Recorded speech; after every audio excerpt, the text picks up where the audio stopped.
cell phones off. Stand for the invocation, remain standing for the pledge of the flag.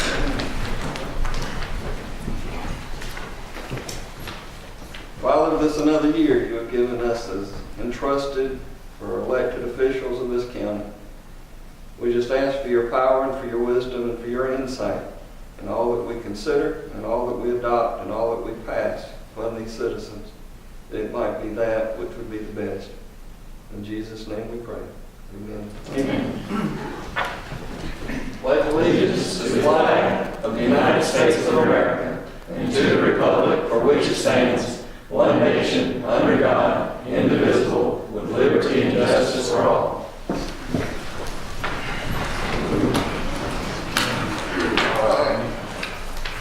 This being the first meeting of the new year, we have to elect a vice chairman. We'll take care of that order of business and ask from the floor of commissioners for verbal nominations, please. Mr. Chairman, I don't believe that's, y'all decided a while back how you would do this, and unless y'all want to deviate, that is not how the board decided you want to do it, and you certainly do it the way you want. Well, I'm just going by this cheat sheet. Oh, you got one to sit down? We do verbal nominations and then we do a written ballot. I'm sorry. Ignore what I said. Hey, You don't want on too? one other time I thought I was wrong, but I was mistaken. I understand that. With our signatures. All right. So I'll open the floor for verbal nominations, please. I'll make a motion to Steve Mason. He did a pretty good job last year, so I'll nominate him. I'll nominate Phil Gifford.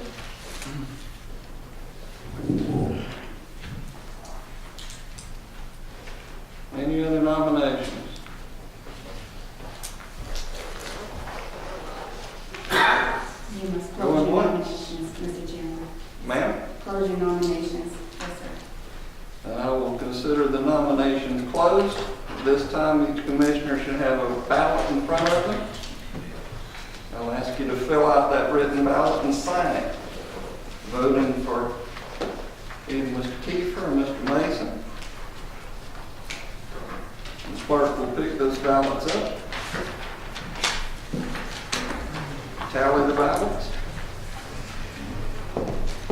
And then we'll orally announce each board member's vote.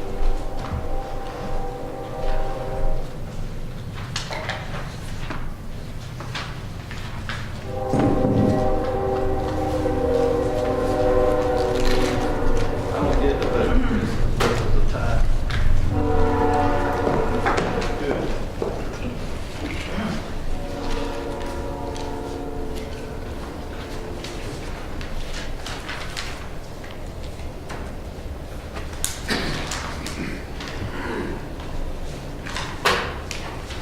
Votes have been tallied.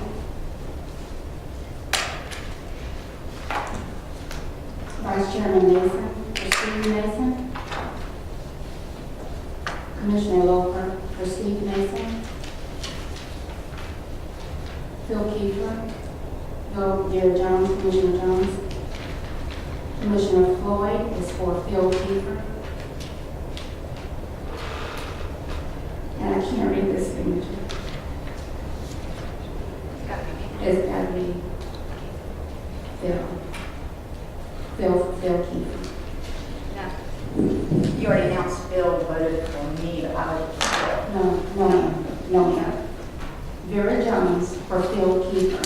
Okay. Commissioner Floyd for Phil Kiefer. Commissioner Kiefer for Phil Kiefer. Commissioner Loper for Steve Mason. Vice Chairman Mason for Steve Mason. So the vote goes to Commissioner Kiefer. I just assumed it was bad handwriting, it was mine. No, I know your signature. All right. So Commissioner Kiefer, been elected as our vice chairman for the year 2014.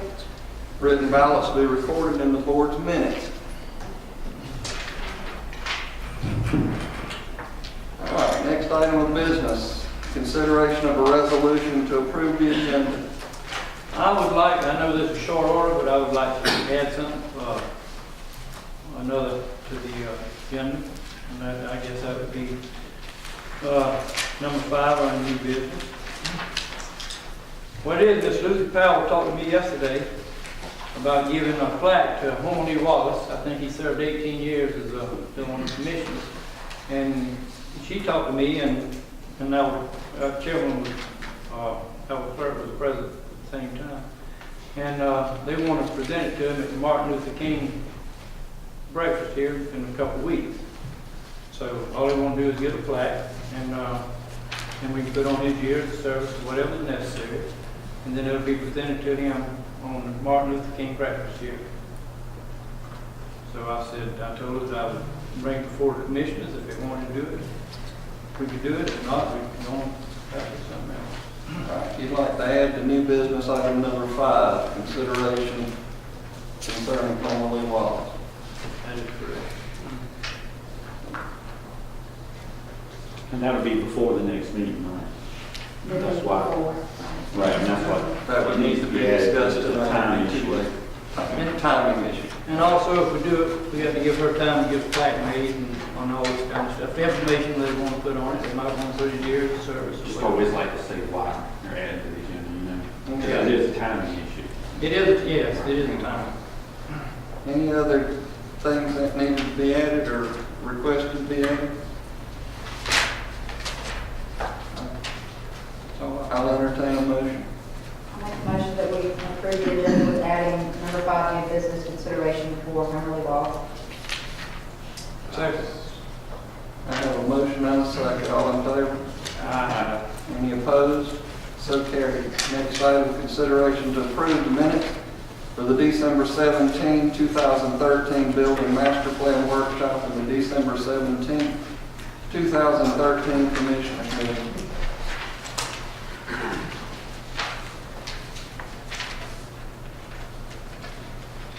No questions or discussion? I'll entertain a motion. Make a motion to approve the December 17th workshop minutes and the December 17th commission meeting minutes. I'll second. Motion was second. All in favor? Any opposed? So carried. I'll ask that any public comments be limited to the agenda items only, and that it be noted that correspondence documents from this meeting are located in the clerk's office and on the Board of Commissioners website. Next item, we will wait until 5:30 for the presentation as noted. Move to consent agenda. First item, the second reading. Consideration to approve the second reading of an application by Sammy A. Shahal to rezone 2 acres located at 677 Noel C. Conway Road from AR1 to AR2, being in the 1st District, map number 352, parcel number 84. Item number 2, consideration to approve the second reading of an application by Joe and Cynthia Harmon to rezone 1 acre located at 192 Forest Road from AR1 to AR2, map number 344, parcel number 33 in the 3rd District. And item number 3, consideration to approve the second reading of an application by H.B. Run for a conditional use to allow for a 5-acre solar farm located off of Stillwell Plaza Road, map number 425, parcel number 5 in the 3rd District. I'll entertain a motion. Make a motion to approve this statement. Second.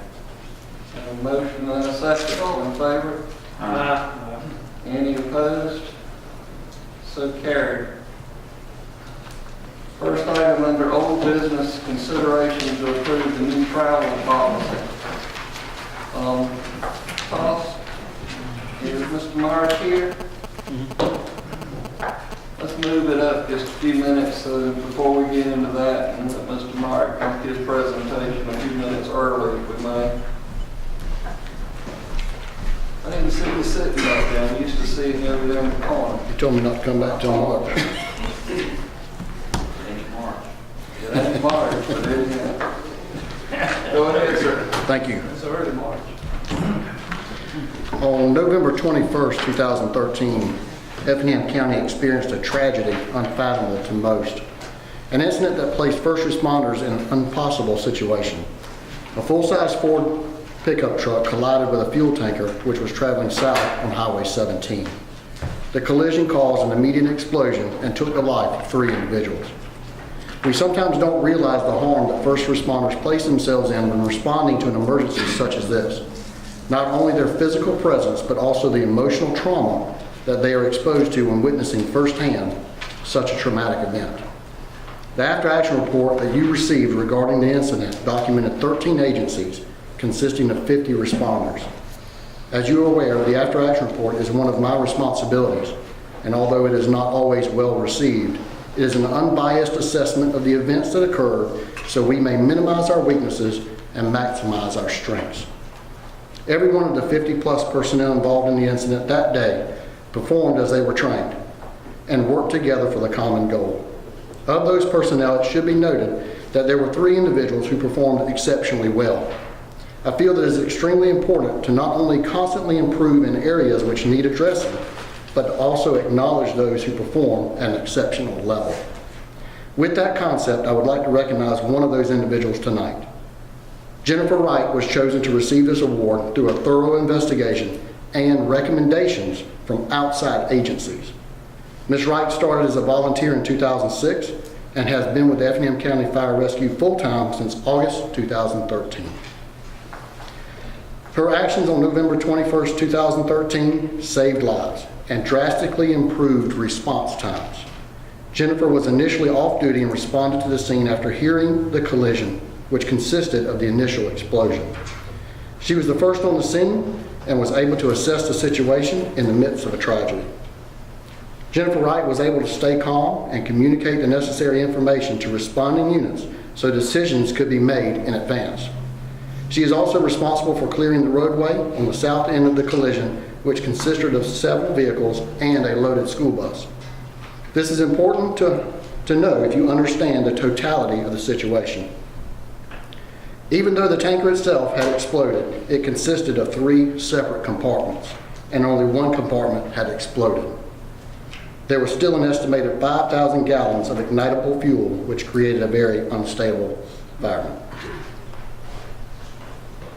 Jennifer Wright, on behalf of the Effingham County Emergency Management Agency and with the support of the Board of Commissioners and Effingham County Fire Rescue, we would like to present you with this plaque for your superior support in the line of duty. Your services appreciated.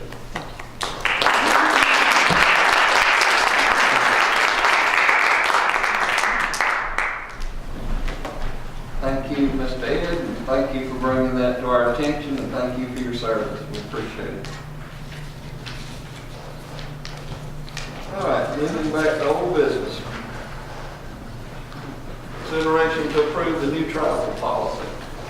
Mr. Chairman, this same policy has been tabled 3 times, the last 2 for radical type situations. I believe we finally worked all of those out and we're ready to ask for your approval. Substantively, it hasn't changed since the first time. We've just been working to clarify some of the grammar. As you can see, I'm not good at it, but substantively, that we're ready to move forward.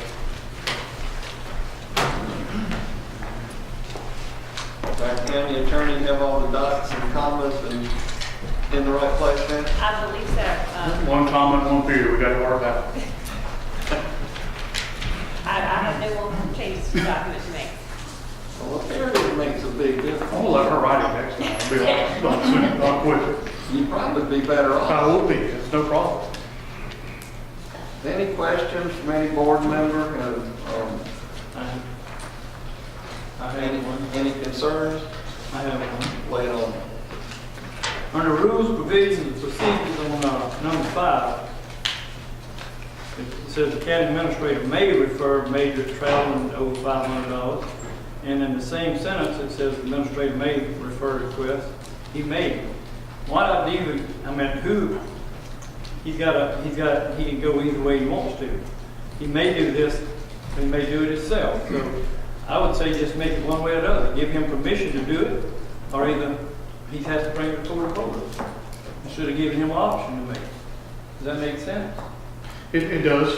The idea was, the option was there so that everyone doesn't have to come to the board, so that y'all don't get overly burdened with an excessive number of these. But it gives the administrator the ability to refer ones that they believe need to be referred to the board. Yes, it does give the option. In other words, if there's a simple one that comes in and says, look, I want $25 to go do a continuing education class for my certification that I have to have for my job, that's fairly simple. If it's a $1,200 request for a week, in the Cayman Islands for, continuing education on jellyfish, that probably doesn't meet the requirements of your job description, although you're telling me you're a marine biologist and need it, It was the ability to bring ones that I may not have the ability to say, you're telling me it has something to do with your job, I'm not so sure it does, I want the board to see it. Again, as we stated the first time, I have no heartburn one way or the other. But the number is not $25, the number is $500, so. Yeah, correct. Well, that 500, if somebody has to go to a class for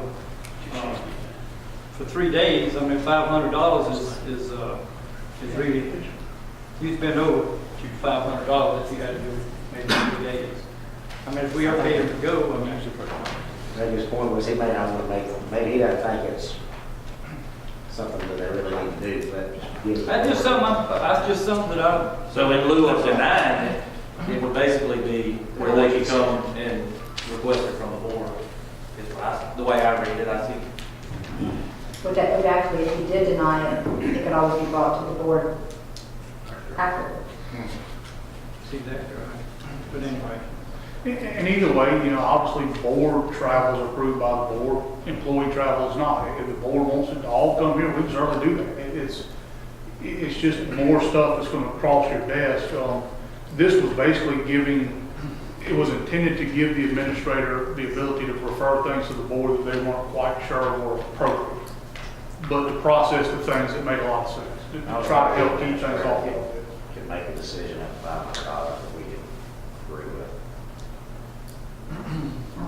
Well, like I say, it was just an option there, and then you could work it either way. It doesn't really make any difference to me. It's just something that I thought was sort of made. In other words, you may go outside and play in dirt, but you may not go outside and play in the hoop. And that really is what it is. We may or may not. And it's not saying that anything over 500 has to come to the board, if that's what you're saying. I mean, Yes, that's exactly right. well, and again, it certainly doesn't.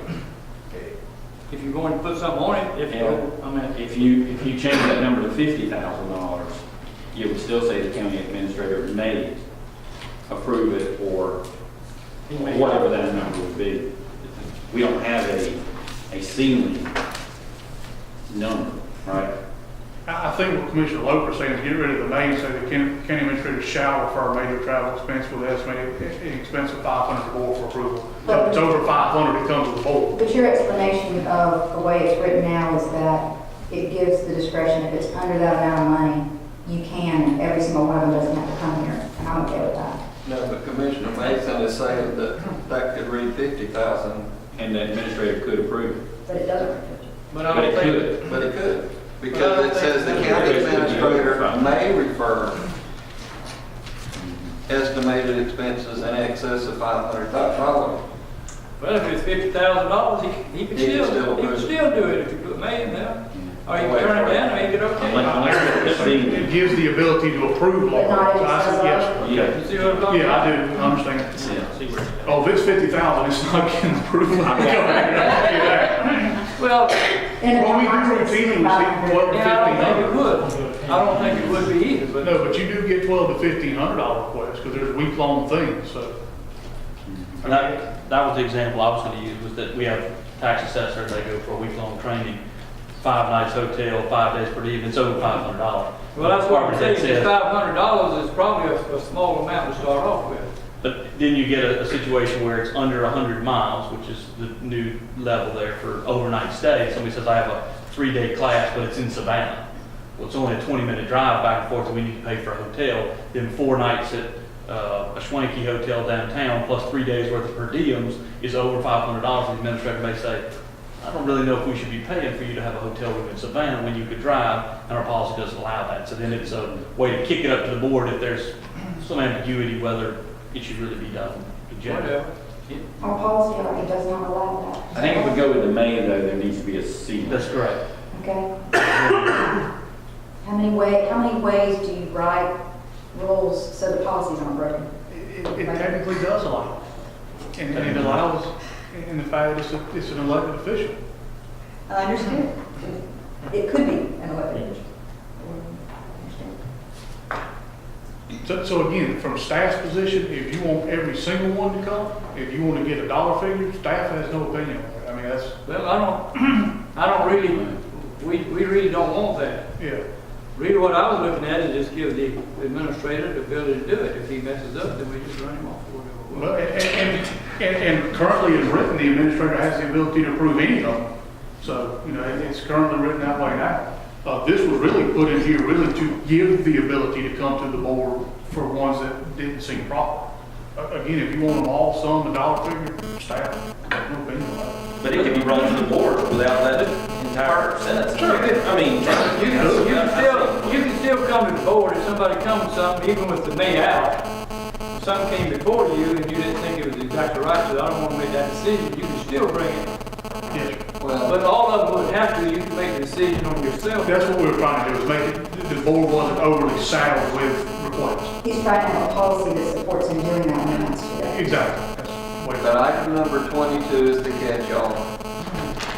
An itemized list of all travel requests shall be presented, not will be, may be, shall be presented to the board each month. So we're going to get a report every month with a list of every one of these. correct, even the $50,000. Even, Before they're approved, before they're. No, No, after. It's the after. no. This But would be, we'll then be, we will then be aware but of, what administrator would want to approve something knowing that it's going to be on a list that the person that hires them and fires them is going to see something dumb that they did? that's the reason that made, I mean, why put that there? You know, give him the permission to do it.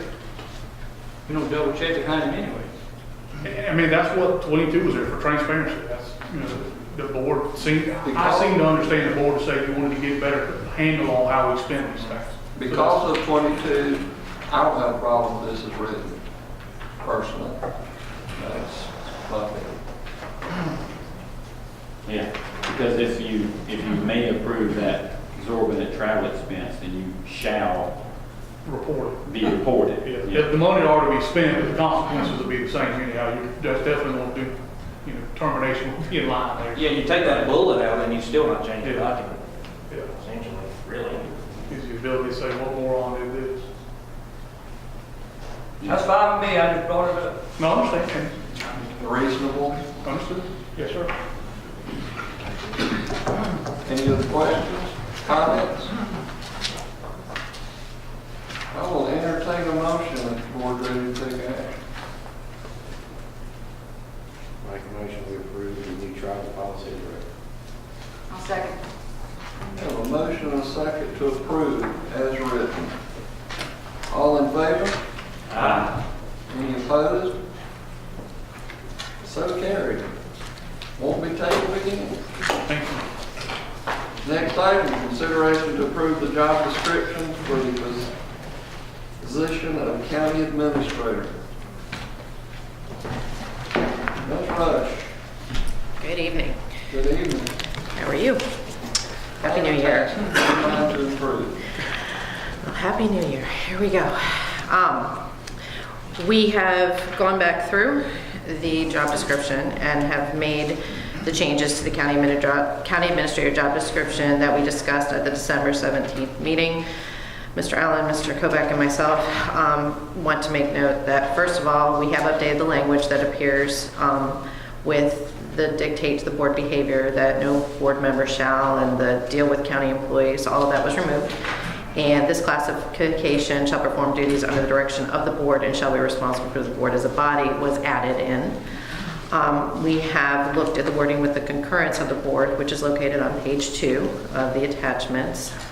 And all employees was changed to subordinate employees, and the appointment and removal of department level positions requires concurrence of the board was updated. And in the section regarding the county clerk, which is located on page 3 of the attachment, the directs and supervises was changed to assists, coordinates, and supports the clerk. We've also updated to various abbreviations. BOC is now Board of Commissioners. Those are just semantics, but that has been updated for you as well. You're seeing all those changes in blue. Of course, this is our second submission, and we wanted to know if there's further staff direction once you have seen this document that the board would like to go forward with or change. Any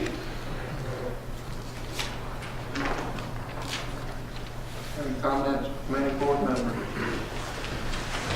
Chairman, I don't have one. Completely satisfied. Really? Yeah. You completely satisfied? Yep. I figured you'd like that. Let the record show. Mr. Loper is completely satisfied. One question I did want to ask that's never been asked to this point, and since Mr. Loper's completely satisfied, I hope the rest of y'all are, but under minimum qualifications, we really haven't discussed the qualifications that y'all want. I mean, what's written is what a bachelor's degree, public administration related field, 3 years. Is that fine with everybody? Where is that? Page Last 3 of the page. document, 4 or 5 of the agenda material, under minimum qualifications, middle of the page. I hate to muddy the water, but As a matter of fact, that's one of the things I've got a note on, and not specifically for this one. I think that is, when it says or equivalent combination of education experience, I think that is the appropriate way to do job classifications. That's not how we did it with the fire chief's position. And that was what I was going to note in the next discussion. Because I'm not in favor of that. Because a lot of times you'll have somebody that's got all the experience in the world and is a good candidate, but don't have the bachelor's. and I think this takes care of that, but if you recall, like when Mr. Wills was here, he brought up the fact of don't discount people in so-and-so field just because they've never, and they may not have an MPA, but may have that experience. But I think that the or equivalent handles that They'll take care of satisfactorily. that. Yes, I just know we have never discussed that. I just want to make sure everybody's comfortable with that particular. And that's the same thing under the fire chiefs too, it's the same thing. Well, no, not exactly. The fire chief's one says a degree. Well, no, later on it changes that like this one does. But anyway, We'll get there. Yes. I do agree with that. There's oftentimes somebody has more experience than that degree would cover. Yeah. And I do think this takes care of that, or equivalent combination. Yeah. No, I'm good with this one. Any other comments, questions? Board happy? Board ready to take a vote? I'll entertain a motion. Make a motion to approve. Second.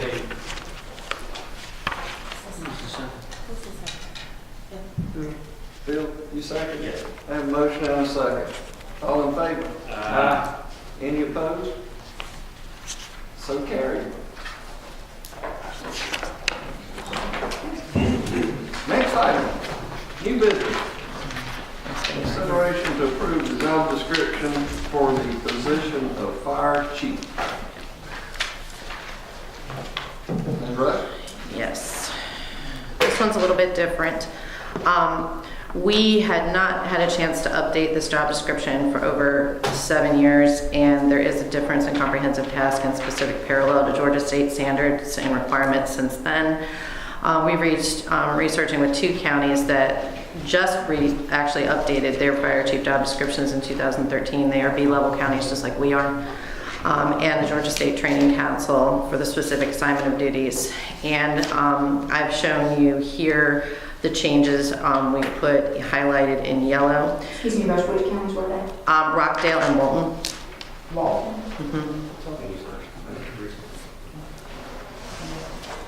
Yes. We actually ran into a few counties that were actually hiring fire chiefs, so they were in the same boat we were. So they weren't under updates as well. Yeah, Rockdale's was most recently approved in April of 2013. So you know. But as we go through the changes, I do want to address a couple things. First of all, I want to dispel any misconceptions that this update is going to disqualify any of the current applicants that you currently have, because it does not. We have met ISO standards as well as standards of the Georgia Training Council with this job description. In order to go back to what Mr. Mason was saying under minimum qualifications, we have added in the accredited college or university with bachelor's degree in fire science, public administration, management, and business or closely related field, because that is something that is actually coming up through the university systems, and many of your public safety and fire oriented groups are getting as their education. But we do put through on the butt right underneath it where we have the high school graduation minimum 60 semester hours of credits, and that is your equivalent training. It's been recommended that the fire chief should have either 2 degrees or the combination of training, years and years of service, and also have the successful completion of firefighter 1 and 2 and firefighter officer 1 and 2 before they would take a fire chief position. So, and then we've also put in the ICS standards for the 100, 200, 300, 400, 700, and 800 courses, and that's something that's never been there before, but it is required of them. So we've actually updated you from a workers' compensation point, a liability standpoint, but we did want to address both an option if you had a graduate that had gone through this, a person who had actually worked their way up through fire and had 20 to 25 years of experience and had all the training through Georgia Training Council. We want to be able to acknowledge them as well. It is not worded the same way though. Mr. Mason is correct. If that paragraph was under the other paragraph, it would be understood, because basically it talks about having to have that graduation from a college, and then you get down here and it says high school and goes on and it says, or its equivalent when combined with at least 2 years. If that followed that other paragraph, you'd understand that. I can move that. Yeah. I've spaced it out a little bit so we could show all the changes, but I can move that all together. Yeah, that's what I was getting at. It's right there when it says, You're seeing it's equivalent. university, and then somewhere in there, or equivalent experience. Yeah. Because, certainly if somebody's a serious candidate for a fire chief, Absolutely. they're going to have Yes. the abilities below, but I wouldn't want the business administration degree To bump them. kick them out. Right, if they exactly. were And we don't retired either. from- We don't either. Yeah. We wanted to get both sides, and this was something that the other counties have worked with as well, because Right. we wanted to hit both sides. And I can certainly move that paragraph up if you're more comfortable with that. If you approve this tonight, I can move that with the approval. That's fine. That makes it more clear. Okay. Can I answer any other questions on this?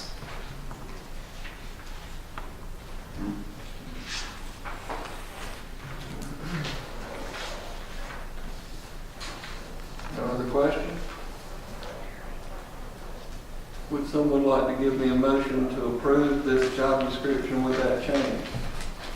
Make a motion to approve it with the changes stated and Russ will do it. And I'll second. Have a motion and a second to approve, which is moving that paragraph down. Up. Moving that paragraph up so all the qualifications are together. Okay. All in favor? Aye. Any opposed? So carried. Thank you very much. Next item, consideration to accept a quote and issue a purchase order for 2 ambulance remounts State Ambulance Incorporated. Let's be honest. The EMS director is with me also, Fiona Charlton, purchasing agent. We worked on this together. How are y'all? Fine, how are you? Happy New Year. Good evening, everyone. The EMS director and I would like to request board consideration to approve a bid and execute a purchase order for 2 ambulance remounts for the county's EMS department. A request for quote was issued and posted on the county website, the Georgia Procurement Registry website, the Georgia Local Government Access website, and advertised in the Effingham Herald and the Savannah Morning News. A mandatory pre-bid inspection meeting was held, and bids were received from all 5 companies who attended. The bid results, lowest to highest, were Statline Industries, $173,550, Peach State Ambulance, $176,986, Custom Truck and Body Works, $180,399, 10-8 Fire Safety, $188,000, ETR LLC, $191,771. Based on capability, qualifications, references, and the county's past experiences with them, Peach State Ambulance have been found to offer the best remount program for the county ambulances. As funding is approved in the current short-term work program, up to $180,000, staff recommend alternative 1, approval and acceptance of Peach State's bid and approval to issue a purchase order to Peach State for both ambulance remounts. Any questions? I'd ask one. Okay. This is nothing, why does it cost more to get it than the vehicle costs, put the body and all on it? Is that much work to change them out? Well, when you buy the vehicle, you're just getting the chassis, okay? And then the box is always separate. Like a brand new ambulance is going to cost around $130,000. So we're still saving money by taking our old boxes, so we'll take them completely apart, refurbish them, repaint them, make sure everything's in working order. So it's going to be like having a new ambulance, but it's saving a little bit of money by not having to buy that whole box. I just think it's like a lot to redo them. I mean, they're all pretty good shape anyway. I think No, what I remember last time, it's not just taking the box off and bolting it on the new Right, truck. But it's redoing everything. It's redoing everything, taking Okay. the doors off, reworking the hinges, replacing the lighting on the ambulance, taking the old lights off, putting new lights on, changing out the inverters. It's a lot to it. It's more so than just taking a box A, putting on chassis B. It's a lot more detail. A little more to it than that. A lot more. Because when we first did this a couple of years ago, we were really surprised how much it did cost to do a remount, but it still saved money. So, Okay. and we had the boxes that are in good shape, so we felt like saving that little bit of $20,000 is better than putting towards a new one. Is the present chassis now running? I mean, is it operable? The first truck that we're going to send out to be remounted is not. Well, the motor's is bad. It was one of those Ford 6.0s or whatever, 6.3s, one of the additional Ford ambulances that we bought, had a lot of engine troubles. So that one finally bit the dust last year. So it's been sitting out there in the lot at the camp for the last, or maintenance vehicle anyway, for the last year and a half. So that's the first one we sending off. I think that's one that I saw when we were over there walking around it, so. Yes. There's 3 or 4. How long can you use a box? The box is about 20 years. How long? 20 years. But once we remount them, these boxes are about 8 years old. And once we remount this time, I don't think structurally it would be a good idea to remount 3 or 4 more times. But I think one good remount out each one. So why are we recommending the $3,400 higher than what it is? We had some issues in the past. Yeah. This other company, Stat Lines, that we used in the past, and we had some issues with them. Not just in quality, but in timeliness and ability to reach them. And the follow-up and the servicing and the other product was not what we were not 100% pleased with that. The local bids who we used last time. And this is a Georgia-based company versus a Florida-based company, so we're keeping the money in Georgia. Has somebody else used the Peach State folks that give them good recommendations? Actually, we purchased 7 ambulances in the past from Peach State, so we've always done service with, we have done service with them since 2002. They just didn't, they had the higher bid last time when we did the remounts, that's why we went with the other alternative company. But cheap is not always cheap. And we're limited that. We also got references from 3 companies that they've done remounts for, and they were excellent. Okay. So Well, it's I know not just Peach State. new build, it's remounts. We've got some experience with. And I know Peach State is good, I just want to know why we're eliminating staff. Maybe we can talk later. Yeah. All right, one other question I had too is, as I was noticing that one of these ambulances is a 2008 Ford. That's right. Why is that one having to be done? The others are 03s, right? Right, and the 2008 is also one of the Ford 6.3 engines. I think it's 6.7. It's 6.0 is the one. 6.0. that's right. Okay, that's another one that's had a lot of mechanical issues. Okay, so that's not the new engine in that 08? No, the new engine's coming in the 2000. I think it started 2013 with the new engine. Well, they So we're going to started- actually have the They started a 2000. new design in 8. That's what I was wondering, is this 8, the old 6.0, or is that one of the newer engines? No, it's one of the older ones. Okay. This also has 180-something thousand miles on it as well, on the engine. These things are expensive, aren't they? Yes. They don't come cheap. And that's not counting the equipment that goes on. And we will take the equipment off the old trucks and put on these as they are refurbished.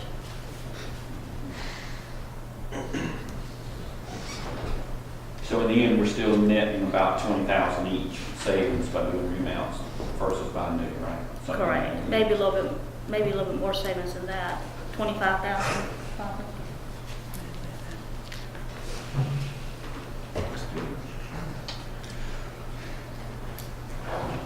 Well, this is probably a dumb question, but I want to know. Why does one cost more than the other? Remount ambulance M3 and one's... Because what we're going to do, what's in our budget is that we're going to add an extra truck to our fleet of ambulances. So instead of having 8 ambulances, we'll now have 9. And with that being said, we only have 8 stretchers, so we had to purchase another stretcher. So we put the price of that stretcher in that first bid. The first truck is going to cost more because we didn't have an extra stretcher. We're going to use the ones that we have on the other remount. So a stretcher is We have cheap stretchers. 3,000 something on it? Actually, if you buy a stretcher straight out, it's about $4,800. But if you get the mechanical ones, it's as much as $10,000 to $12,000. But we don't use the mechanical stretchers. Our people have to manually lift. Because Mercy. No wonder bills are so high. But there are times when you need a mechanical one. there's a lot of times that people would like to have a mechanical, so, but we don't have that luxury. Not at this point. Shoot, that makes it all worthwhile. We're not just getting remounts, we get the stretcher too. Is that why fire responds to most of these calls, or mini calls for picking people up? Well, even when you have the 2 guys on the ambulances, and I don't know about you, can you lift 300 or 400 pound patients, one another guy? So that's why we have a lot of help, just mainly lifting. You may have been asking that question so that you could have the opportunity to look at, should we buy some mechanical at some point in time and save you a call? If you can't get them up off the floor to get them on that bed, you're still stuck. Yeah. No matter what kind of stretcher you have, you got to get them up off where they're at to get them on that bed to get them to them. We'll wait until they come back with the scoop stretcher. We all need to do a ride along, don't we? We sure do. We give free rides to the commissioners as third person. In the front or the Nice back? patient. In the front or the back? Well, it depends. You may even get to drive. On top. Because this almost gave me a heart attack when I saw this. As a patient, it's a different price for you. Okay. Hopefully it won't come to that. Any other questions? Motion? I'll make a motion, we approve alternative number 1. Second. A motion and a second to approve. All in favor? Aye. Any opposed? So carried. We thank you. Thank y'all. Next item. Commissioners want to travel. Consideration to approve commissioner travel for Effingham Day at the Chapel. Mr. Toss, you want to tell everybody what we want to do? Itinerary wise, we want to go to Effingham, Atlanta. You refer to this up here. We have some meetings set up, are you working on them? Yes, Details? yeah, there's a meeting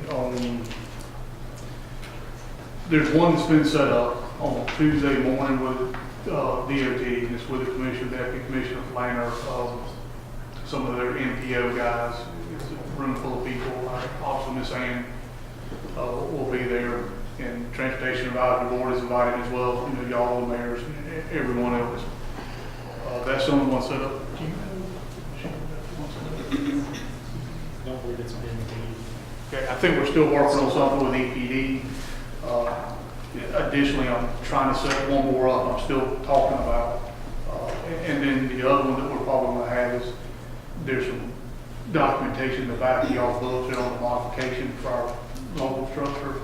It's been so long, if y'all want to, while we're up there, I'll see if Chief can sit down with us one more time, go over that documentation, make sure everything's good, so we can go ahead and get that approved.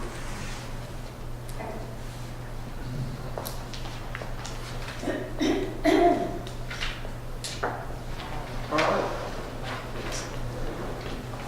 Are all of y'all planning on going? Everybody's going. Yep. Yeah. Motion? Make a motion that we approve travel expense. Second. I have a motion and a second. All in favor? Any opposed? We go into Effingham debit account. Hopefully there won't be a snowstorm. Next item, consideration to approve to set the 2014 qualification fees.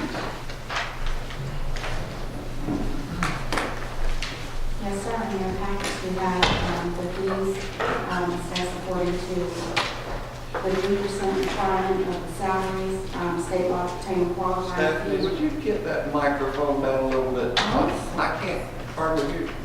Can you hear me now? I can't. All right. Thank you. State law pertaining to qualifying fees requires that each county governing authority to fix and publish qualifying fees for county offices no later than February 1st of any year in which a general, primary, or nonpartisan election or general election is to be held. You have in your packets the fees that have been established according to the 3% of the base salary of the position. It has been verified with the elections offices which positions are up for election. Did you say March 3rd? March 3rd. That's the date that was given to me by the elections office. It says no later than 10 o'clock a.m. Would that be 12? 10 o'clock. I'm sorry. Yeah. No, that's all right. Just 12 4 o'clock weeks. noon. Okay. Oh, I do get it really nice.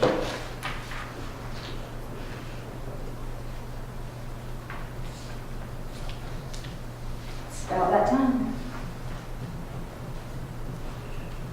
Any questions, comments? Motion? Make a motion to approve. I'll second. Have a motion and a second to approve. All in favor? Any opposed? So carried.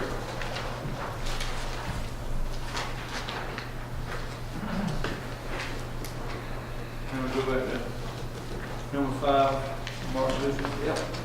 Next item would be an item that we added.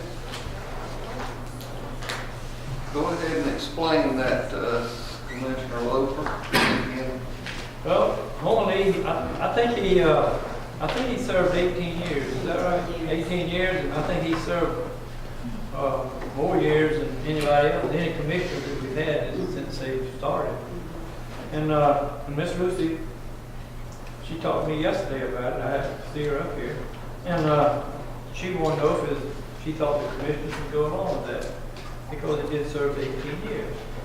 So I told her, I said, well, we have a commission meeting tomorrow, and I said, yeah, I'll find out if they want to do it. I mean, all it's cost us the price of a plaque, and they want to do it 2 weeks from that, the Martin Luther King parade, the 4th parade, the breakfast they have over here every year.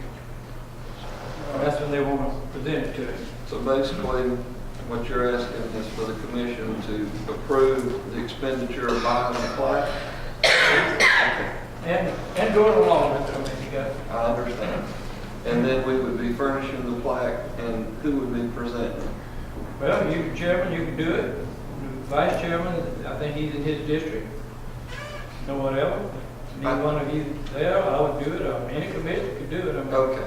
I mean, they just want a commission to. For the present it. commission to present it? Yes. Okay. It's Well, recognition that's from fine. the commissioners, I'm assuming. It's Pardon? considered recognition from the county commissioners. On behalf of the county commission, yes. I just wanted clarification, because you were talking about her wanting us to, I just wanted to be sure who was doing what. Public comment, this is an item. I just want to stir it up, you know. Yes. State your name for the Folks, record. Homer has resigned from the election board. He's also asked to be put on the side of the Democratic committee now. You know, Homer's at the age and the time that I don't know how much longer we're gonna have him. I hope it's gonna be a long time. But it's something that, you know, he ought to be recognized, folks. I mean, really, whether he's Democrat, Republican, that doesn't matter. He's put in 18 years here. He deserves to be recognized. I know he's been a little shady on some things he's done. We all know that. Controversy. No, they were damn shady. No, and I like Homer, but you know, the truth's the truth. But we don't want that on the plaque, right? No. But you know, please, if you will, recognize the guy. He deserves it. Thank you very much. And Miss Lucy also went into detail about what you said. Huh? Miss Lucy went into detail about what you just said about him. And Yeah, I don't know. bad and all this kind of stuff. So what you're asking for is a motion to present a plaque on behalf of the county to Homer Lee Wallace for years of Years of service. 18 years of service on the Okay. Anybody ready to make that motion? I'll make a motion that we approve purchasing a plaque honoring Mr. Homer Lee Wallace for his years of service on the Board of Commissioners and verify the amount of years, but I believe it is 18. It is 18, I checked it. Okay. I'll second. Motion and a second. All in favor? Any opposed? So carried.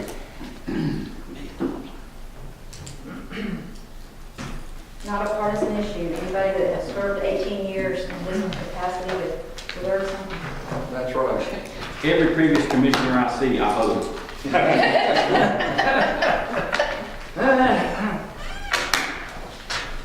I am almost afraid to make this statement, but the time is just 7 minutes after 6, and we are through with new business. That's good. I That's got somewhere I want to go. I'm already told we have no executive session needed unless there's something from any commissioner that requires it. So, we have staff reports. Oh, absolutely. What I'm saying is, Be it's quick. up to you now. Be quick. In an effort to streamline the process, we have aligned my organizational with yours. We all should be in the same order unless somebody's tinkered with yours, which I have no favor. First one's ACCG Capital Connection Conference, February 3rd to 4th. This is in February. I think there is one commissioner that wants to go to this. It'll have to get put on the agenda, you know, to be approved just like any other thing. But we wanted to go ahead and stick it here because of the timing that's required for the reservations of the rooms and the actual event itself will have to probably come ahead of that date. So we want everybody to be aware of that. It will be coming up on the 21st. Remind everyone that the quarterly officials meeting is January the 16th at 5:30 at College and Career Academy. There's an informational thing on the MLK Day Parade this year. As you will see, you have a packed day beginning at 7:30 here in this building with breakfast. 10 o'clock, the parade will be out front of Laurel Street. 12 o'clock, youth day service at the gymnasium over 119.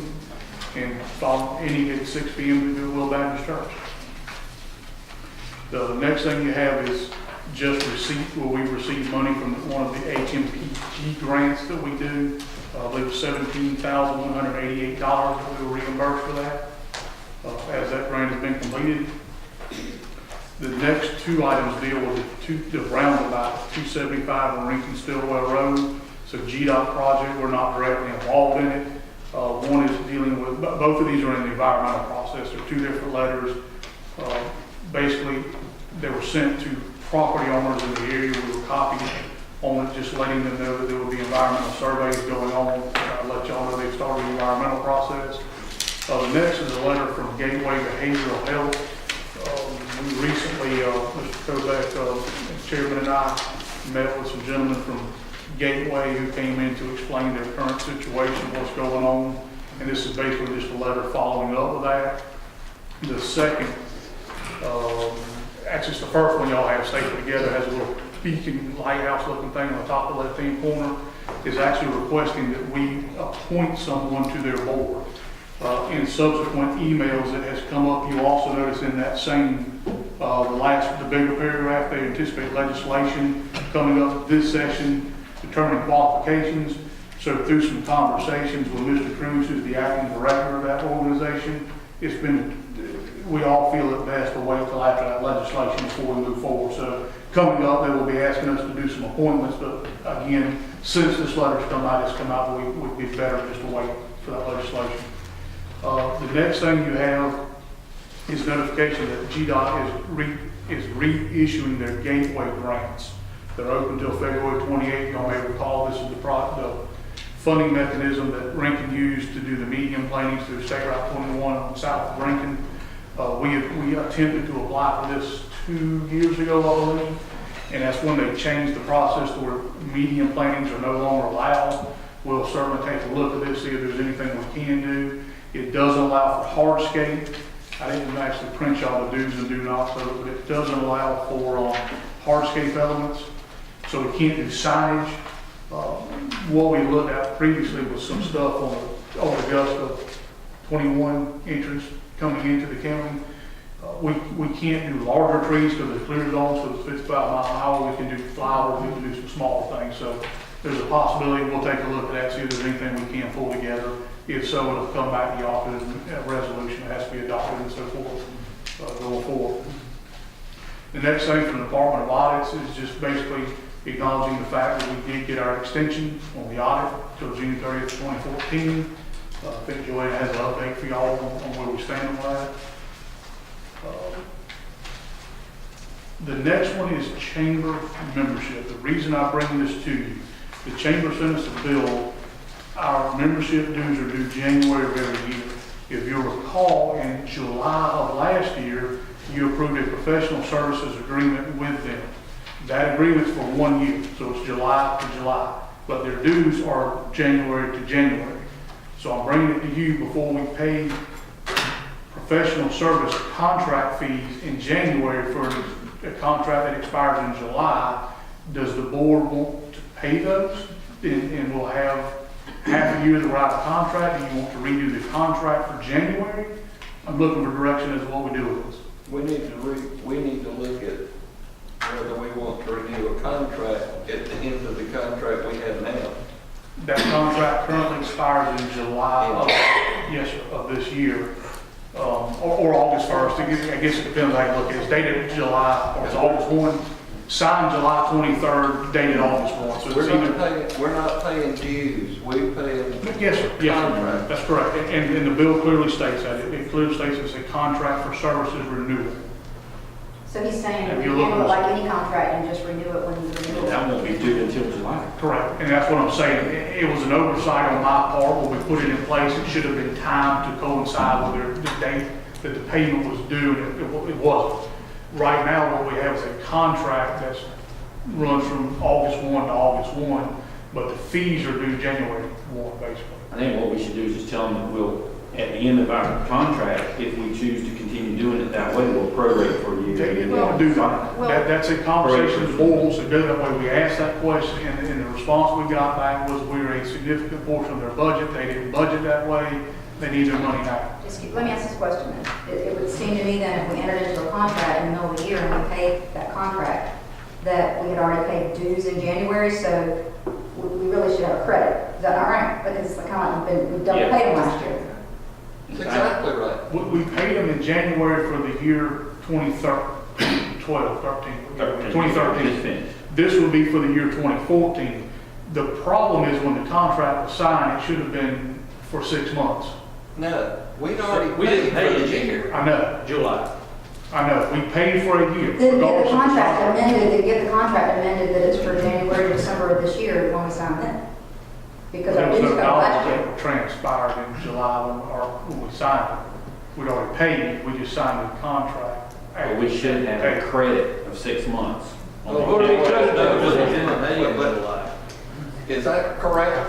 Did we pay them dues in January and we did not pay them the 4,500 contract? If I recall correctly from looking this up from Stephanie, I believe we paid it in January, if I'm not mistaken, for the fiscal year of 2013, based on the initial request from them. Subsequent to that, there was an agreement that was done for services. That agreement did not run concurrent with that particular payment. It was for a different term than necessarily what we had paid. It does not reference specifically that payment to that contract. But We didn't get credit. We didn't get credit for the membership fees that we paid. In my way of thinking, we should have gotten credit. We were trying to just be sure that we were starting to do the thing that complied with the law, and everybody understood that was the goal. So if we'd already paid some fees, and then we repaid fees, then we should. We've only paid one set of fees. That was in January for We the never year. repaid the fees. What the problem is, this contract should have expired in December, should have renewed in January. The initial contract should have been for 6 months rather than for a year. Either that, or it should have been. Okay. It should have been for the year, for January through December of 2013. Did we budget it for this fiscal year, and have we paid it? We budgeted some funds which were directed towards perhaps the chamber, perhaps fireworks, perhaps, okay? During budget time, and then we agreed on a contract. We never made a payment after the contract. But we never made that payment. Right. So we need to amend this contract. We need to do a contract from January to December and pay the fee. Oh, really? You just pay it now? That's what we're saying. Yeah. I paid it in January, keep it on the contract. But it's going to expire in the middle of what you paid the fees for. The only issue I see with that is if the board decides not to renew, we've already paid for the full year, and we'll have received services for 6 months. We don't need to pay for what we're not contracted under. We need to amend the contract for a year and pay. I think we need to revise the contract in January now, current to expire in January, December I understand that we are. 31st of this coming year. So we never paid the 4,500 for the contract. We only paid in January for the fees. That's correct. Yes, sir. Well, we need to void the contract that we have now, and this board needs to take action as to whether or not we want to enter into a new contract for the period January 1, 2014 to December 31st, Correct. 2000. Would that be correct? Yes, well, we can prepare an addendum to take care of the contract issues. That's no Okay. problem. The board needs to decide whether they want to continue to enter into the contract. Because we can prepare an addendum to end the contract essentially as of December 31st, 2013, and then start a new one starting January 1st, 2014. With knowing though that we did enter a contract that we had for 6 months, that wasn't a fee. Can we unilaterally remove everything out of the contract? They'd have to do it, but if y'all want to Yeah. continue the services, I don't think it would be an issue to, I understand Yeah. that. Yeah. and the other one, start a new one that coincides with their payment year.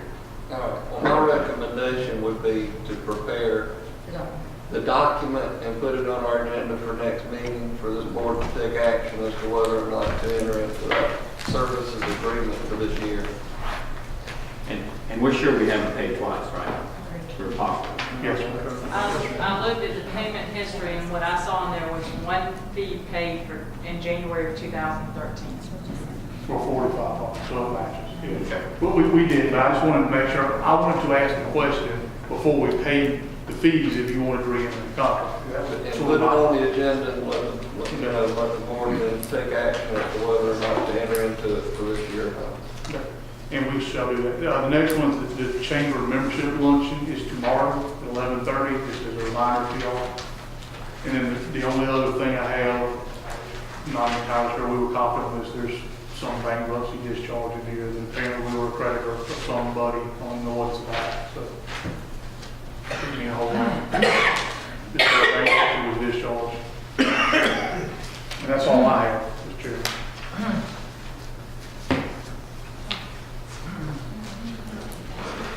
Adam, you got anything? No, sir, no, thank you. Steve? Oh, your jail update is in your packet. What color is it this week? Like what? Are you done yet, Steve? I Can be if you like me to. I can be as quick as you like. Picking up on the issue that I mentioned earlier during the workshop, there is the development that we discussed at the last board meeting that is proposed for the north side of Blue Jay Road, directly across from the entrance to Emerald Plantation, 11 lots. We discussed at the last meeting that it's a subdivision. It's required to connect to county water. There's only water available. There's no sewer available in this area.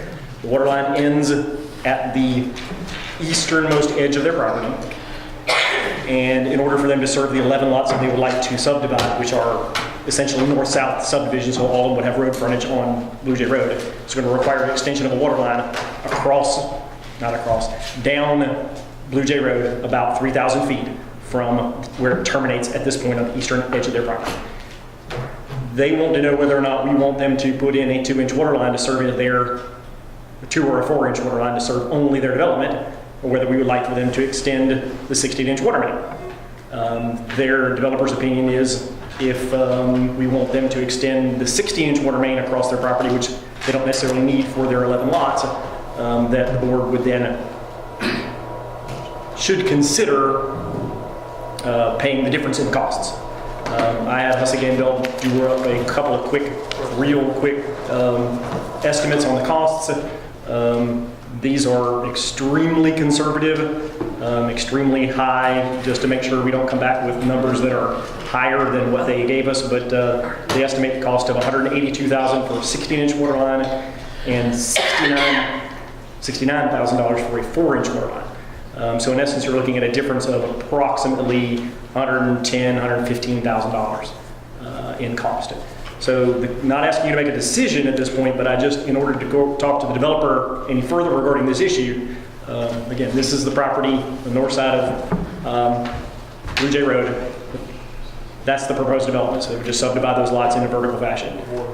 And the water is at the eastern edge of the property. It would need to be extended 2,900 feet all the way down Blue Jay Road to the other end of their property. As we discussed during the workshop, there is something in the development manual, should we go forward with that in the future, that would say they need to go ahead and put in a 16-inch water main across the piece of the property then. As we discussed before, the question really becomes who pays? And is the board willing to consider essentially the alternative of either they put in a 2 or a 4-inch water line of their own and we end up going right past it with a 16-inch main in the future, or do we go ahead and work with them now with some sort of cost-sharing arrangement? What's always happened to date is it would not be possible, it wouldn't have been approved for them to do anything smaller than the 16, right? I'm sorry, say again, I apologize. What has always happened in the past? It would not have been approved for them to do anything smaller than we deem that we need, which would be the 16 for the system. Well, no, not necessarily. I'd like to say that there is a simple way to say what would have happened in the past, but nothing like this has happened in the last 5 years. So there really isn't a whole lot of precedent other than, for example, the line that was installed to Blue Jay Road by the original Emerald Plantation developers, which was done under a water and sewer agreement that deemed that line to be a system improvement and it required a whole bunch of reimbursement that we eventually settled for pennies on the dollar versus what was the entire reimbursement. So that's the sort of precedent that lies out there now. But my reading of the board in the past is that we really don't want to enter into new water and sewer agreements like that create reimbursements, especially in light of the fact that we're not collecting impact fees anymore. The impact fee credits portion of the impact fee ordinance doesn't really apply anymore. Although we haven't actually technically had the second reading to dissolve that ordinance yet. But essentially what we're looking at here is I can't answer their question until I get some sort of input from y'all. And believe me, I'm not trying we didn't put this on the agenda for a vote. This was just basically brought to me earlier in the month and saying, what might the board be willing to do? So I really just kind of want to read your thoughts as to whether or not you think that a cost sharing arrangement of some sort, whether it be a reimbursement issue like we've done in the past, or something totally different, or should we require them to install a 16 all the way across the property without putting any money towards it, or let them put in a 2-inch line and don't worry about it and we'll worry about it later. So there's even a number of alternatives. Is it anybody that's on the other side of this subdivision that would eventually probably connect to it, or it's not? When you say the other side, do you mean I'm pointing in the wrong direction? Because the other side of Blue Jay is Emerald Plantation, which is already being served. But if you mean the west side, I'm pointing this way, but it's that way, and you're looking. In other words, where they in the line would it be possible for anybody in the Oh, of course it is. future that would want to extend that line to some other property? Near future, we've had, First off, legally, if you're saying that we haven't technically had the second reading to dissolve the impact fees, then we're still under that ordinance. Yes or no? well, we're not collecting impact fees anymore, we're collecting, I know that we're Tap not, but fees. I also know that what you just said was technically, because I had no, if we hadn't done that, I hadn't caught that, because I did understand that we weren't collecting them. So, but what I did just hear was we haven't technically had that we reading. had we had a first reading to dissolve the ordinance and not a second reading because we needed to dispense with the funds, and until those funds are dispensed, We're then we still don't want under to. the ordinance until. Well, it still exists, yes, I mean, it still exists. Yeah, it still exists. We were trying to expend the funds and get those water and sewer amendments back in, so that we didn't have that issue. Because they refer to reimbursement under water and sewer impact fees, we wanted to do a revision to refer to capital cost recovery. Fees or whatever. If it still exists, how do we decide to do something else when Because that's we had it? two, we always had two. There was always the mechanism Okay. of collections from Tap impact fees, or tap fees. connection fees, if you want to call it that, So or we tap just fees. collected tap fees instead of impact So because we it could have always, always had the option of choosing the other. and the reason that it was is because, say, a redevelopment that didn't have any new impact couldn't be charged impact fees, so you had to be charged tap fees. So we just charged all the tap fees. But we still need to dissolve the ordinance, but we have to do the impact fee study amendment to disperse of the funds and get the water and sewer agreement issued. So Point being that all I was trying to say was that it is obviously the board's will to dispense with the impact fee ordinance. The question becomes, what would the board be wanting to do in the future for these sorts of scenarios? Would it be, A, allow them to install a 2 to 4 inch water line, we don't care what size water line they put in there and forget about it, we'll worry about it later. B, do some sort of cost sharing arrangement, whether it be the same as what we did in the past with impact fees or something different. Or C, just flat out require them to install a 60 inch water main across that property and be done with it. Well, At their cost. I think that you might have mentioned earlier, such a, like Fuller, what Fuller does as an example is they do a cost recovery. Is that not right? Like, they figure out what the cost is gonna be, and then they do an agreement for that to be paid back in some way. It's not impact fee, so you do not have to comply with the Development Impact Fee Act, which you're not gonna have to do properly, but it's a reimbursement. It's a legal way of reimbursement. And I'm certainly not in favor of just the county taxpayers just paying the bills for anybody. So we have to figure out a legal way to do a reimbursement is what I would say. And so if you guys, in my opinion, could go and look at some of those types of scenarios and bring that back to us, that would be a solution. So back when I'll Emerald stay. Plantation was done, if we would have required a 16-inch line for them, these folks would have been tied off of that 16-inch line. We did require a 16-inch line to them. That's what is up there on the screen. We're talking about the extension. We're talking about the extension of that line. So this is only from the 16-inch line. This is a pickup from the corner. I apologize since I can't do this backwards in my head. It's not up. he keeps this on my rock, and I don't know what this. And that's- Oh, it's not, this is not working? Oh, I'm sorry, I see this and this, I'm sorry. You don't see anything. Do you want to turn around and look behind you? Do you want to look behind you? But yes, On this side up here is the 16-inch, right, the 16-inch line that comes in on the north side of Blue Jay Road is the line that was extended to Emerald Plantation by the Emerald Plantation developers, original developers, under the original water services agreement for Emerald Plantation, for which they were reimbursed, and then the contract was dissolved by a settlement. Where's this new The 11? line would then, the 11 lots would be that parcel of property directly across the street, that undeveloped land on the north side of the road that would be subdivided in that manner. Emerald, the line's here. The line is there, right. This And is Emerald Emerald, Plantation. right. This So back to Mr. Loper's original question, would there be anything across Blue Jay Road? Well, Emerald's already there, it's already being served. Would there be anything farther down Blue Jay Road? Well, yes, there's undeveloped land farther down Blue Jay Road to the west, but Towards 17. there's towards 17, right? But there's no telling when somebody may or may not want to develop there. But it gets us closer to our loop. But it gets us closer to their loop. That's correct, and that's what I was trying to get at earlier this morning, or at the workshop. Was there is some value to that, not immediately because it only gets us 3,000 feet closer, so it doesn't change anything other than the location of the flushing.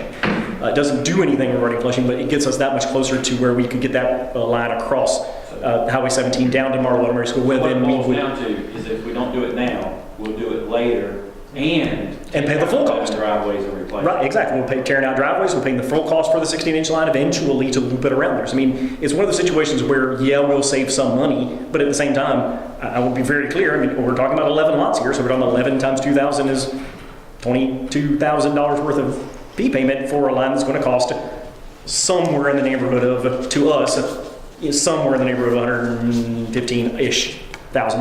Can they meet fire flow with the 2-inch line? They would not technically be required to meet fire flow because fire flow is not required for subdivisions that have less than 20 lots. So unless there was some change to the ordinance that required fire protection for this particular circumstance, they would only be required to put in a 2 or a 4, basically depending on how much pressure there is in that line. They'd have to do their engineering study to determine whether or not the 2 or the 4 would work. But no, there would be no requirement for fire protection. And really what we need to be focused on is not just this subdivision, but policy on how we handle this. Right, this infers, right, exactly. This will, this.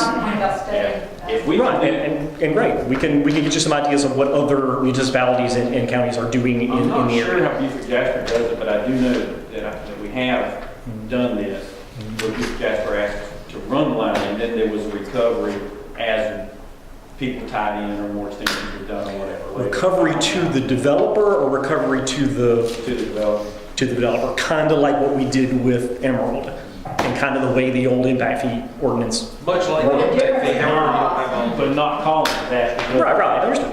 It's not paying for that full system, it's paying for the cost of what they would have had to spend versus what benefits the county overall. But does that infrastructure have to be publicly bid and as a public works project, or then? That's an open question. I mean, it certainly is up to. The law answers that question. Does it? Yep. And what does it say? It says if it's over $100,000, it's supposed to be publicly bid. Unless you have an agreement, unless you have a certain type of agreement, but that agreement has to be a legal agreement. If the agreement's a legal agreement, then that. Right, a legal agreement which would be to the effect of we would then pay the developer to go hire a contractor to install that line as opposed to the county installing it. Georgia law. I'm sorry? I don't.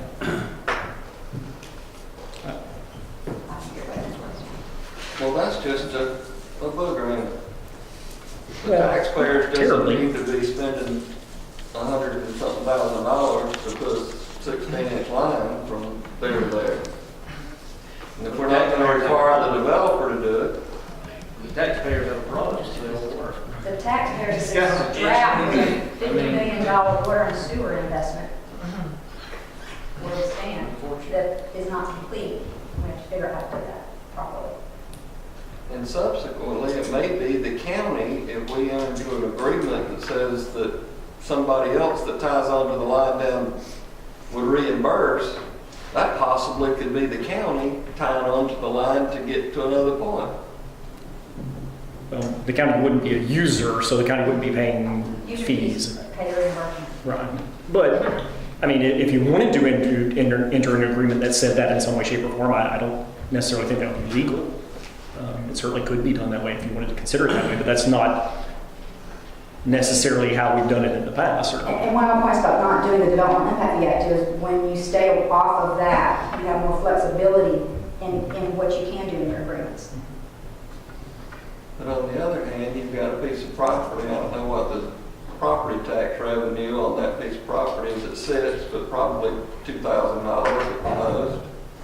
You put 11 homes there and you're going to have, $220,000. They're planning on putting a church on one of the lots, so there'll be nothing from that one. I mean, it depends, you see. And for their kids going to school. Then there's the other scenario.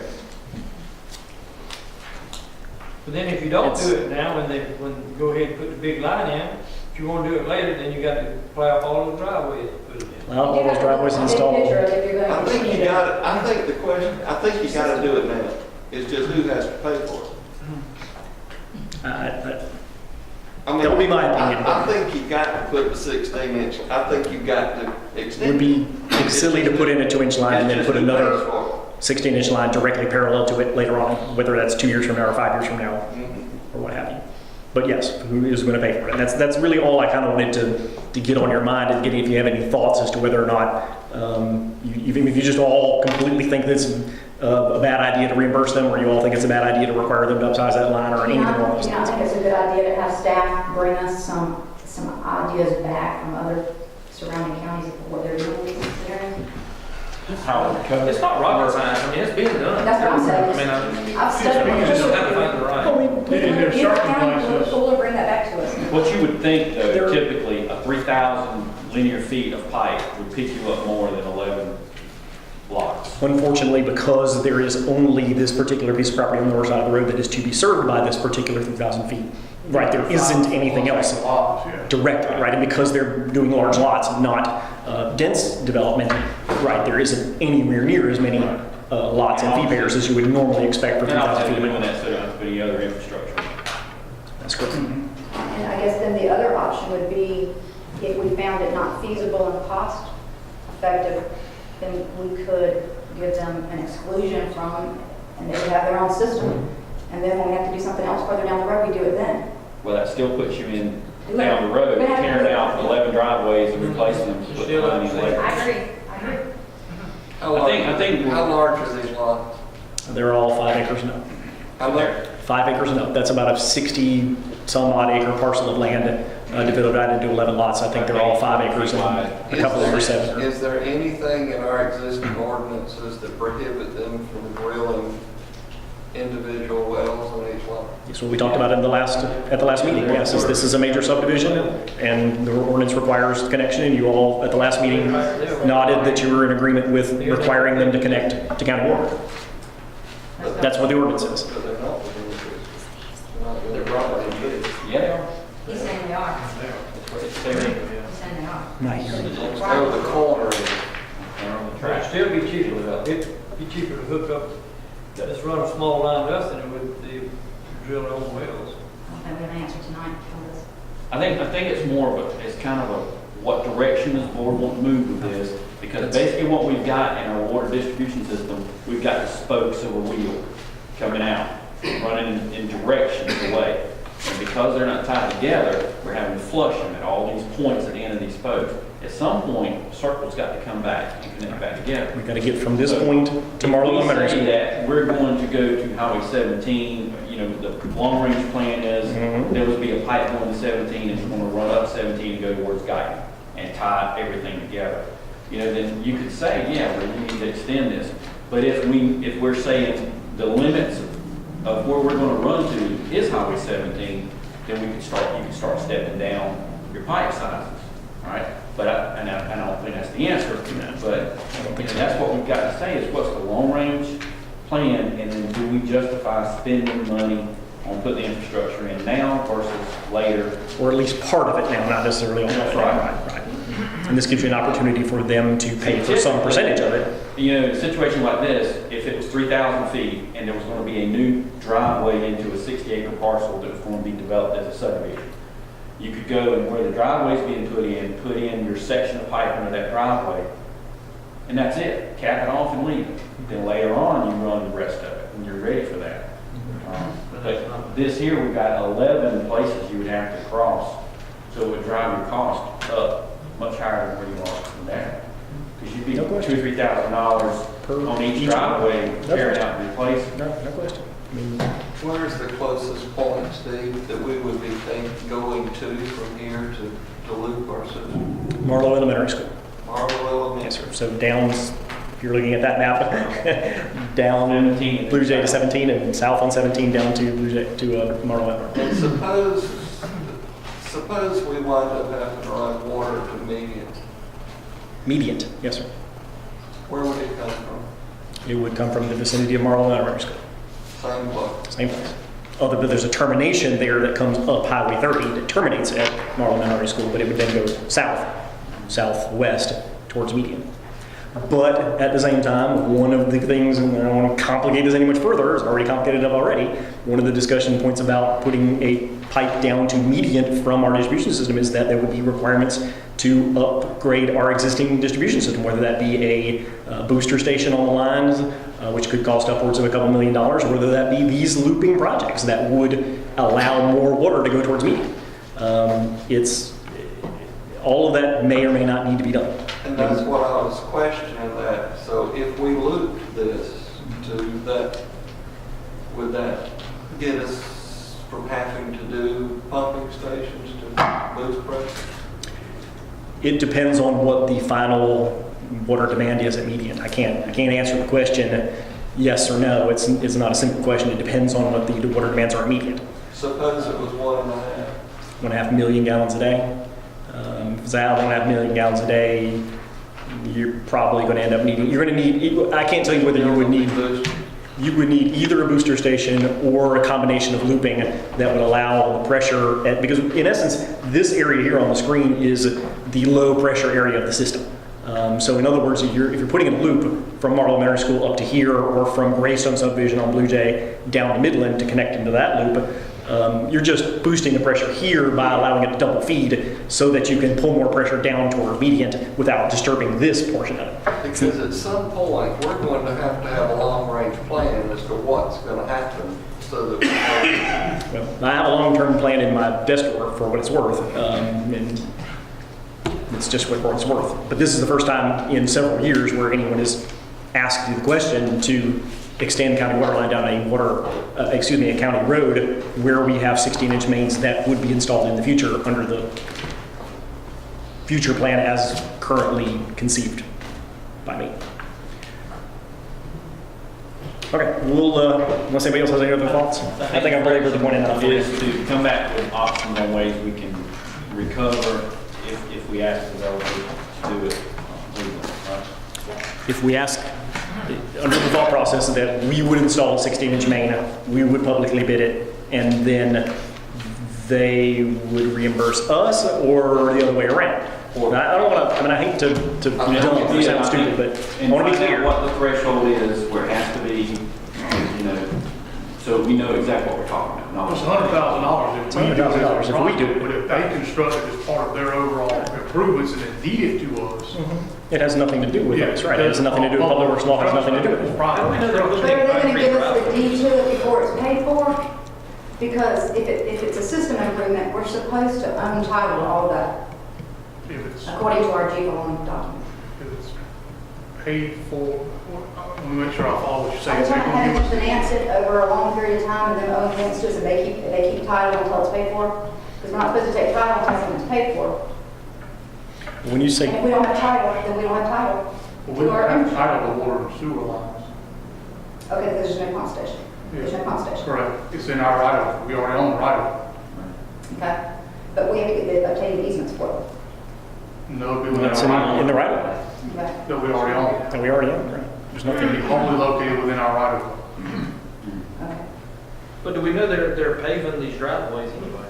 That's what I mean. I mean, it may be a moot point if it's just later putting a 16-inch. If they're 5 acre lots, it might not be. Still, you got to tear them up and repair them when you're paying them up. It may not be paving. They provide their water, just push them further back. Well, that's one alternative, would be require them to put a 2-inch water line in an easement It's a good exercise on their trying right. to come up with policy. Right. Right, that's what Trying I'm, to come up with policy, this is a good exercise to try and do that. it's a perfect example of the kind of policy that we need the board to That's infer. why I was saying we don't need to focus on this particular problem, but Right. what do we do with this kind of problem? But you gotta be fair and treat everybody the same, so this is what we're looking at. And obviously, staff can't make these kind of decisions, so this is a policy decision that needs to be made by the board. You're exactly right. Okay. Thank you. I apologize for taking a lot of Stephanie's time. See, that's as long as the meeting. It's always fine. Anybody else? Joanne? I put the financials in your packet. As far as, I think Ross already mentioned the audit letter that's come in as far as the extension. The auditors will be resuming after the holidays. We did attend this last week a mandatory training with the seniors grant programs, the UCM. We were advised at that time that they are decreasing funding by $14,000. It is due to the mandates as far as federal spending. These senior programs are deemed to be non-essential services and therefore have been reduced. So we as staff are looking to ways to cover that. Steve and I are still working on the ward rate study. We hope to have that finished hopefully this week and have it Probably for your next board meeting. on the board meeting for this next time, along with adjustments for the prison and seniors consolidation of accounts. And then Stephanie and I are working on the mandates right now for the summer foods programs as far as the mandatory training and getting that process up for this next year. What we're working on right now. And beginning our budget process. We have already started those folders and the initial process for our meeting on the 30th of August. About to get busy.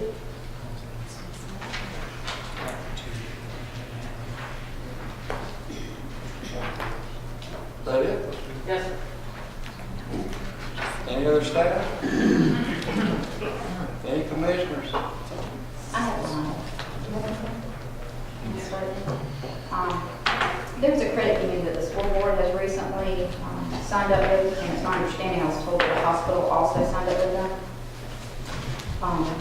They contacted me and asked if the county commissioners would have any interest or would allow them to come to the meeting and do a presentation of showing how they would benefit the employees at no cost to the county. Which one is it? I think it's called Energy One. They're going to have a local office inside the Career Academy. And I've already heard a few stories of some ones they've been able to do that were lower interest rate and much better situations for some employees at the school system. Are they actually going to put an office, or are they just putting these instant tellers, kiosks? There's an employee. They have people Really? over there already. Yeah. Because I sat in the presentation that they made to the school board and to the hospital. And whenever they made that, they were talking like putting a kiosk. Yeah. I know two people that are over there right now. I have not met them, but what was more striking to me was the couple of stories that I heard from people that were getting loans about what a better situation these loans were for them than what they currently were able to get. So. And the more people really signed up, that'd give more to get their own office. If you guys were open to it, I was going to just have them contact the clerk and see what maybe they could come to the presentation, a short presentation. Nobody opposed? I'd like to hear it. And, yeah, That's it. for now. That's it. Ready? Now, I got one by the road, some striking on it, but I want to talk to somebody else and maybe bring it up to the commissioners. Steve? First reminder for everybody, campaign disclosure due March. If you haven't done it, do that or you'll get a good fine. Well, let me ask you this question. Do you understand, because I know it's changing, it has to be done locally? Last year, do online. We can do this online. This new Okay. year, you'll do like. You're required to do the December 31st one online. Right, the one you do today, if you did it tonight, would be for last calendar So year. do it online. Right, for the Okay, December fine. 31st. Yeah.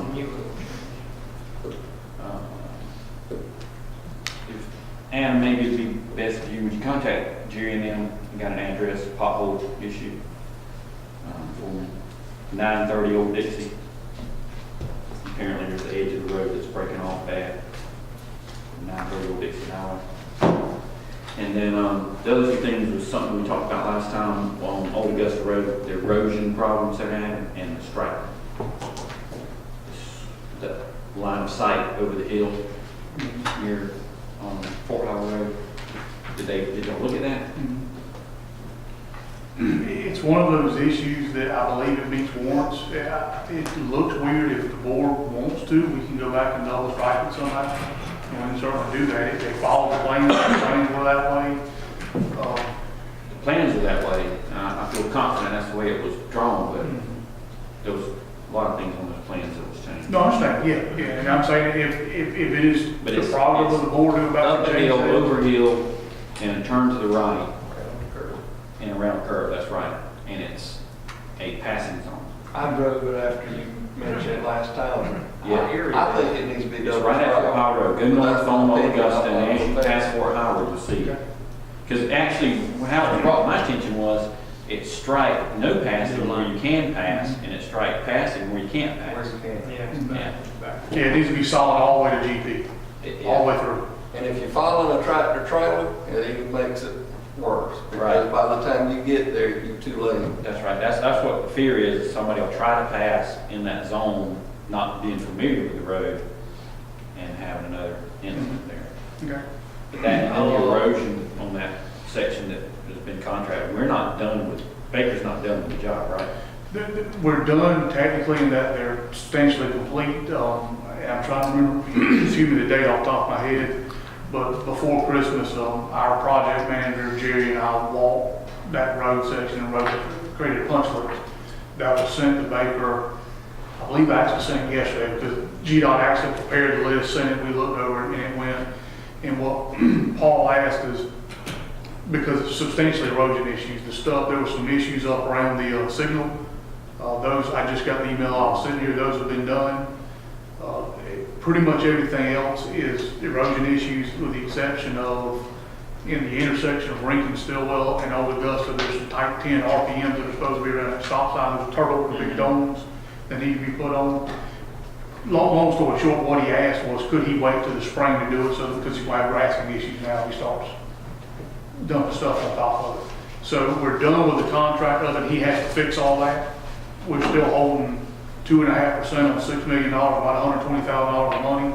They won't get their retainage until it's done, so he's still working through it. Yes, sir. He understands that he still has a lot of work to do. Right. The low areas, the silt fence is completely covered now. All the silt fence needs to be pulled out, the grassing established. There's still some mowing that needs to happen.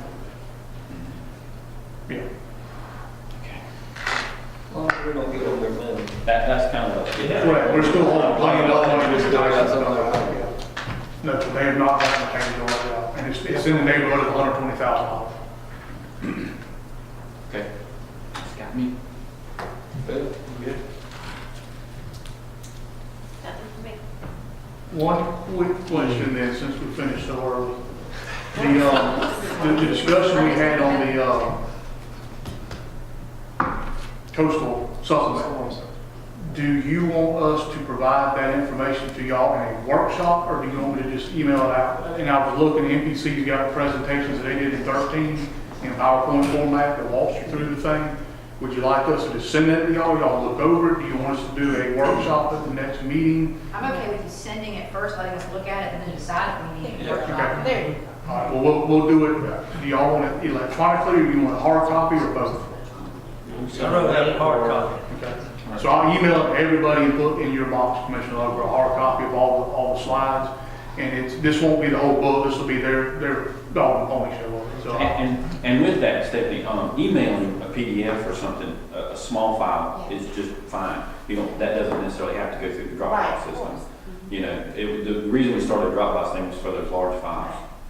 So, like if you're just sending a copy of the agenda or the minutes, you don't have to put that in Dropbox. would y'all rather have PowerPoint or PDF?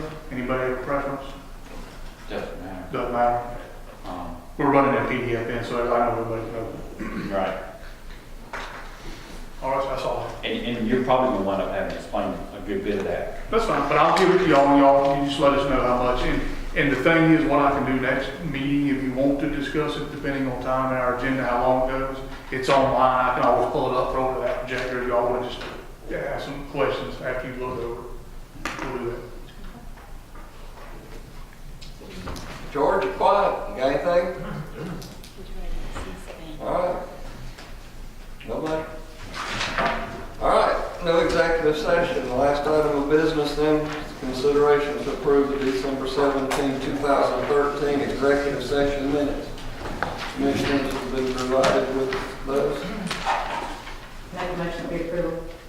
Second. Have a motion and a second to approve as written. All in favor? Aye. Any opposed? So carried. Any other item of business? I'll entertain a motion to adjourn. Make a motion to adjourn. I second. Motion and a second. All in favor? Aye. None opposed? We stand adjourned.